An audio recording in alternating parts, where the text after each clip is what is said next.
রাধে রাধে বন্ধুরা। জানো তো, আমার মা বলতো বাসি তিলক কখনোই দেখতে হয় না। তাই আমি প্রতিদিন সন্ধ্যা দেওয়ার আগেই তিলক মুছে দিই আর চরণে তুলসী পাতা আর ফুলগুলো তুলে রাখি। আমার সন্ধ্যা দেবার আগেও অনেক কাজ থাকে ঠাকুর ঘরে, তাই মোটামুটি 5:30টার সময় ঠাকুর ঘরে চলে আসতে হয়। আজ তোমাদের একটা কথা বলি। বর্তমান সময়ে এসে যা বুঝেছি, কেউ তোমার পাশে সব সময় থাকবে এর কোনো ভরসা নেই। তাই নিজের উপর ভরসা রাখাটাই শ্রেয়। আর ভগবানের উপর ভরসাটাও হারিও না। তিনি সবসময় আমাদের সাথেই আছেন।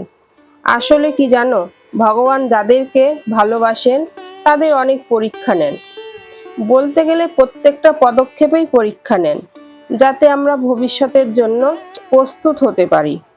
সেই মুহূর্তে হয়তো আমরা ভাবি কেন আমাদের সাথে এরম হয় বা হচ্ছে, কিন্তু শেষে গিয়ে বুঝি যা হয় ভালোর জন্যই হয়। যাই হোক, অনেক কিছু বলে ফেললাম। তোমাদের তো আগেও দেখিয়েছি আমি তুলসী মঞ্চে ঝরা বেঁধেছি, প্রতিদিন ঘটে জল ভরে দিই। তোমরাও করছো কিনা তা জানিও। এবারে আমার গোপসোনাদের সন্ধ্যাবেলার ভোগটা দিয়ে দিলাম, তারপর ভোগ খাইয়ে মুখ মুছিয়ে সন্ধ্যা দিয়ে দেব। এরম ভিডিও যদি তোমাদের ভালো লেগে থাকে, লাইক, কমেন্ট, শেয়ার, ফলো করে পাশে থেকো। রাধে রাধে।